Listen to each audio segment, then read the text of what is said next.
안녕하세요. 사연살롱이에요. 오늘의 사연입니다. 어디서부터 어떻게 얘기를 해야 될지 모르겠습니다. 저와 남편은 이제 결혼한 지 1년 정도 되었습니다. 저는 29, 남편은 32살이에요. 남편의 외도를 알게 된 거 6개월 전입니다. 정확히 결혼한 지도 6개월 되었네요. 세상에 어떻게 결혼하자마자 바람인지 아직도 이해를 못하겠어요. 바람보다 더 황당한 건 남편과 바람핀 여자가 18살인 고등학생이었습니다. 저희 남편은 청소년 사회복지사입니다. 그 문화의 집에서 동아리 학생으로 들어온 아이랑 바람이 난 거였어요. 저에게 걸린 날 제가 시아버님께 말씀을 드렸지만 아버님은 남자가 그럴 수도 있지. 사람 죽인 것도 아니고 유난이냐고 하더군요. 남편 불러서 각서 한 장 딸랑 쓰고 올려보냈어요. 다음날 저는 남편 회사에 같이 출근해서 CCTV 확인했는데 그 여학생을 데려다주는 모습을 확인했어요. 그 여자아이가 친구들하고 연습하러 회사에 온다는 말을 듣고 기다리고 있었어요.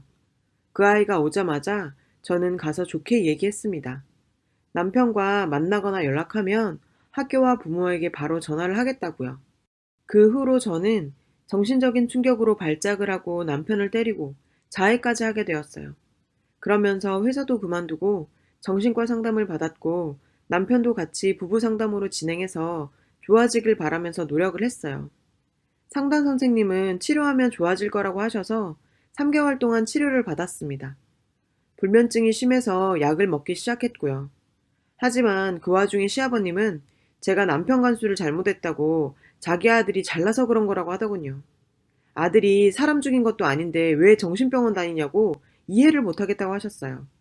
하지만 제 입장에서는 결혼 초반이고 평생 살아야 할 사람이기 때문에 서로 치료라도 받아서 행복하게 살고 싶었습니다. 그렇게 시간이 지났고 저희는 10월에 제주도 여행을 갔어요. 딱 오빠가 저에게 1년 전 프로포즈한 날에 맞춰서요. 제주도 여행하면서 남편은 하루 종일 시큰둥했어요. 저 몰래 혼자서 사진을 찍고 핸드폰만 보는 행동이 뭔가 수상했습니다. 그래서 신랑에게 나 혼자 놀러 왔냐고, 왜 나한테 끌려다니는 것 마냥 다니냐고, 기분 나쁘다고 말했어요. 펜션에서 같이 맥주 한 잔씩 하기로 했는데, 오빠는 침대에 누워서 핸드폰만 보고 있고, 저는 혼자 맥주를 마셔서 기분이 안 좋아서 조금 싸웠어요. 그렇게 기분 좋지 않게 제주도 여행을 마쳤어요. 다음날 SNS를 하는데 친구 추천에 신랑 얼굴이 떴습니다. 근데 제가 아는 신랑 아이디가 아니고 HSHJ2019 이렇게 뜨는 거예요. 그래서 제가 바로 캡처해서 톡을 보냈어요. 당신도 나도 스펠링이 HS인데 HJ는 뭐냐고요. 그래서 효주? 이랬는데 아니랍니다. 예전에 만났을 때 만든 건데 아직 삭제를 못했다고 합니다. 제가 빨리 그 계정 비번이랑 아이디 알려주고 지금부터 사진 한 장도 삭제하면 이혼이라고 했습니다. 남편의 아이디랑 비번을 알려줘서 들어갔는데 사진은 3장 정도가 삭제됐고 사진은 4월 정도부터 올려져 있었어요. 제주도 갔을 때 사진도 보였어요. 제가 통화 내역을 확인해 보자고 하니까 남편은 싫다고 하면서 그냥 이혼해달라고 하더라고요. 제가 한 번 더 통화 내역 보자고 지금 이혼하자고 하는 거냐고 물었어요. 그랬더니 대답을 안 하더군요. 며칠 동안 남편과 말을 안 했어요. 남편이 의심 가는 행동은 하지 않겠다고 하면서 다시 잘 지내보자 하더라고요.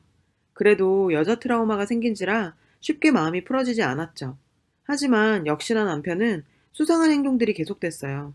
그래도 지금은 믿어보자 생각하며 참았습니다.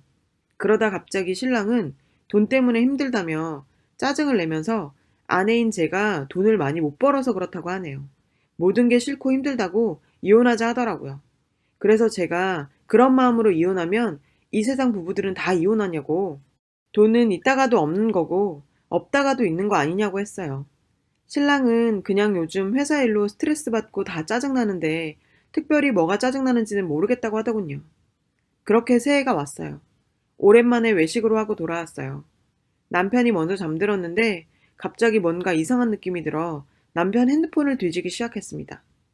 저희 집 반대편에 있는 강변 CGV에서 영화 예매를 한 내역이 있었어요. 그리고 무슨 사진 앨범 제작하는 곳에 주문을 한 내역을 발견하게 되었습니다. 불길한 예감 때문에 그날 밤 잠을 한숨도 못 잤어요. 다음날 연락 없이 남편 회사에 찾아갔어요. 1층에 있는 사람에게 남편을 물으니 2층 사무실에 있다고 했어요. 떨리는 마음으로 사무실에 올라갔는데 문이 잠겨 있더군요. 남편한테 전화해서 문 열어달라고 했더니 당황하면서 잠깐만 기다리라고 하더라고요. 안에서 뭔가 분주한 소리가 들렸습니다. 너무 수상해서 남편이 문을 열자마자 핸드폰을 빼앗아 확인했습니다.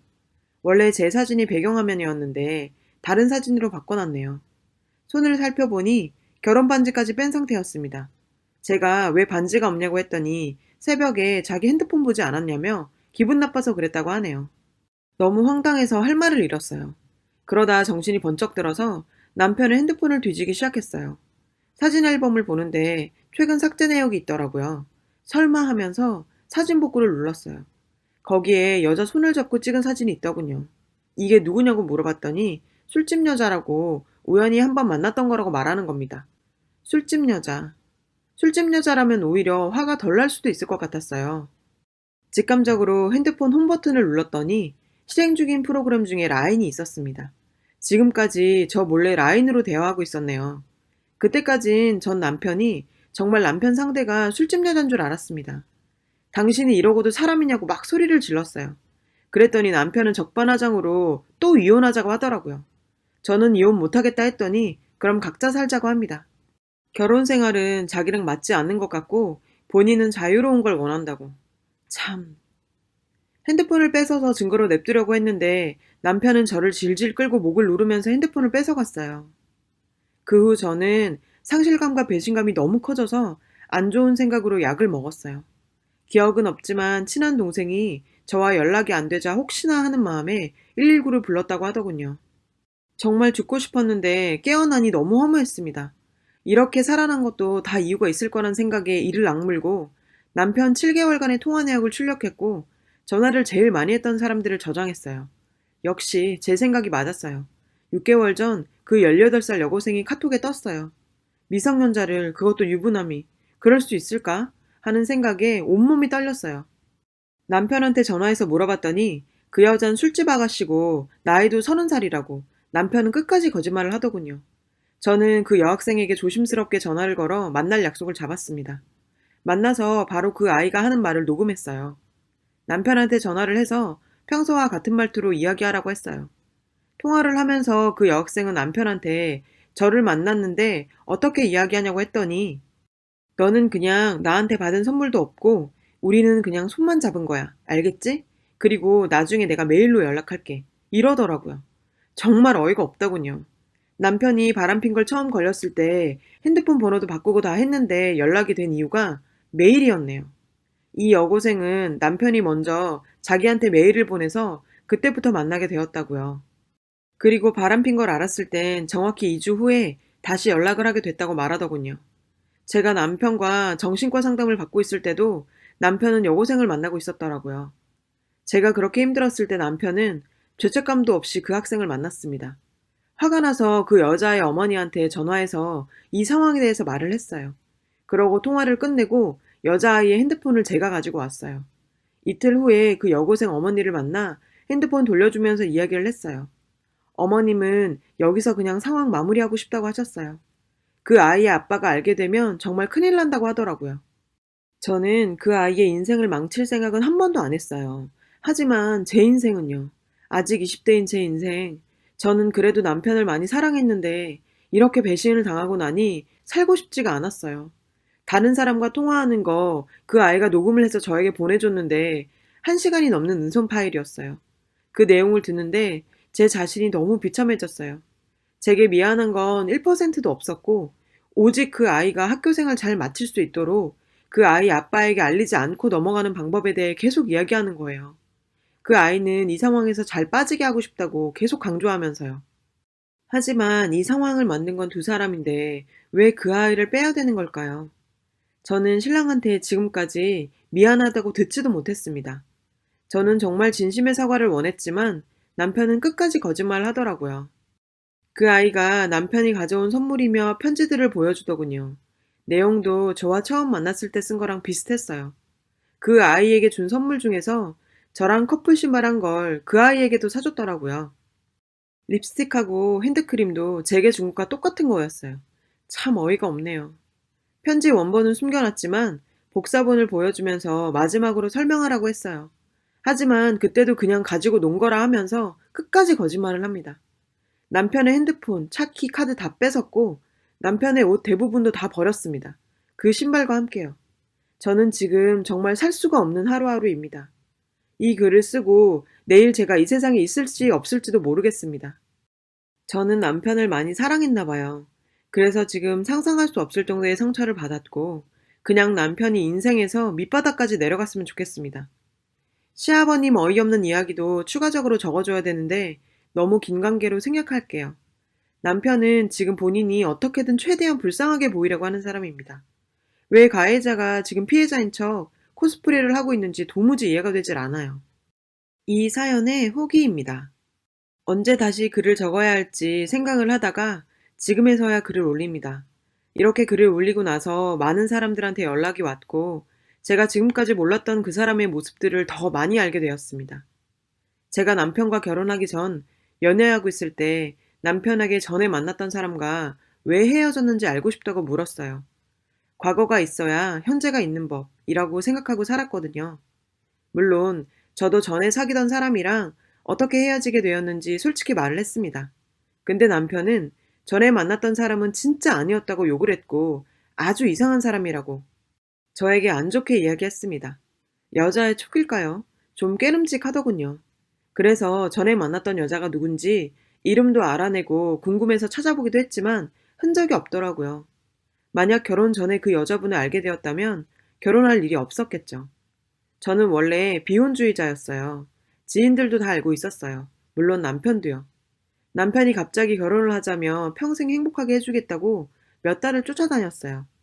그런 남편의 정성에 마음이 흔들려서 결국 결혼하기로 생각을 바꿨어요. 그렇게 생각을 바꾼 뒤에도 결혼식은 좀 시간을 가지고 하자고 계속 미뤘습니다. 근데 남편이 자꾸 하자고 했고 결국 남편의 가면에 속고 말았죠. 그건 제 잘못이죠. 사람을 제대로 보지 못한 죄니까요. 남편은 주변 사람들까지 속이면서 여자들을 만나왔어요. 주변에 친한 사람도 남편이 이런 사람인지 몰랐다고 아주 경악을 했습니다. 어떤 분들은 남편이 다른 고등학생 애들을 계속 만났었다고 해요. 이번이 처음이 아니었다는 거죠. 저는 그 순진한 얼굴에 속았는데 글을 올리고 얼마 후 놀랍게도 전 여자친구였다는 분이 댓글을 달아서 연락이 닿았어요. 그분의 말은 정말 충격적이었어요. 그 전 여자친구도 남편과 사귈 때 여자 문제가 있었다고 합니다. 남편이 28살이었을 때도 18살 고딩이랑 바람을 피고 있었고 모텔 가는 것도 확인했다고 했어요. 그분은 그때 임신을 했었고 남편이 돈 50만 원 주면서 지우라고 했다고 하네요. 그분도 그때 너무 힘들어서 쓰러지고 그랬다고 합니다. 그분이 그때 너무 힘들어서 남편 동생한테 연락을 했는데 남편 동생도 비슷한 사람이었나 봐요. 형 선택이니까 지우는 게 맞고 고등학생이랑 사귀는 것에 대해서도 그럴 수 있다고 얘기했다고 합니다. 그러면서 이런 이야기 듣고 싶지 않으니 다시는 연락하지 말라고 했다네요. 그렇게 저한테 했던 것처럼 그 여자분한테도 바람피다 걸렸을 때 본인이 먼저 헤어지자고 했답니다. 그렇게 둘이 헤어지고 남편은 그날 바로 고딩 여자친구 만나러 갔다고 해요. 어처구니가 없네요. 저희가 바람피다 걸린 날도 미안하다는 말 한마디 없었어요. 그러면서 한다는 말이 제가 자기 옆에 있으면 자기한테 더 스트레스 주는 거라고 집에 가라고 보내더군요. 그리고는 지금 사귀는 고딩 여자애한테 전화해서 번호 바꾸라고 연락을 했다고 해요. 남편은 본인이 그러고도 지금껏 미안하다고 사과한 적 없는 사람입니다. 무슨 일이 생겨도 부모님이 알아서 해결해 주겠지 하는 사람이기도 하고요. 시아버지도 본인 아들이 잘못해서 각서도 쓰게 해놓고 지금은 자기 아들은 하나도 잘못한 게 없다고 주장하고 있습니다. 되려 저를 가만두지 않겠다고 하시더군요. 누구요? 저요? 정말 웃기고 있어요. 그럼 누가 이기는지 한번 해볼까요? 그래서 제가 남편과 바람난 18살 여고생의 아빠에게 알렸어요. 그랬더니 웃기는 게 여고생이 아버지한테 사진이랑 내용을 다 보냈는데 그 아버지는 자기 번호 어떻게 알았냐고만 연락 오고 답장 없습니다. 자기 딸은 살리고 봐야겠다는 마음이겠죠. 딸 가진 부모 심정 이해합니다. 그때까지는 어린 고딩 인생 망치고 싶지 않아서 그냥 고딩은 내버려두고 여고생 부모님에게 남자만 망치게 하겠다고 도와달라고 했어요. 이혼하더라도 위자료는 받아야겠다고 생각했기 때문이에요. 근데 어제 해결할 생각조차 없는 그 학생의 아버지를 보고 생각이 바뀌었습니다. 제 남편도 시아버지도 그 학생 아버지도 왜 그러고도 사람들은 사과를 하지 않죠? 그들이 잘못했으니 잘못한 부분에 대해서는 처벌을 받아야 된다고 생각이 들더라고요. 그래서 이혼 소송을 준비하면서 그 여고생 아버님을 만났어요. 남편에게 이혼 소송 들어가는데 어쩔 수 없이 따님이 상간녀로 들어간다고요. 그랬더니 아버님이 바닥에 엎드리면서 자기 딸 살려달라고 싹싹 비는 거예요. 다들 그 아이 아버지가 알면 큰일 난다고 했는데 막상 이렇게 보니 마음이 약해지더라고요. 그러면서 시키는 대로 다 하겠다고 소송만 걸지 말아달라고 하는데 제가 알겠다고 하면서 일으켜드렸어요. 남편이 나쁜 거지 결국 그 아이도 당한 거니까요. 이 소식을 들은 남편이 겁이 났는지 제게 찾아와서 미안하다고 하면서 원하는 위자료 다 줄 테니 합의 이혼하자고 무릎 꿇고 빌었어요. 죽을 만큼 화가 났지만 받을 건 받고 생각해 봐야죠. 그 이후 남편은 직장을 다니지 못하게 되었다네요. 뭐 이미 소문이 다 퍼졌겠죠. 그 학생은 졸업 후 대학에 갔다고 해요. 제발 이상한 놈들한테 당하지 말고 행복하게 살았으면 좋겠어요. 여러분, 사연 댓글에 응원과 현명한 조언 부탁드려요. 좋아요와 구독은 저에게 큰 힘이 됩니다. 오늘도 좋은 일 가득하세요.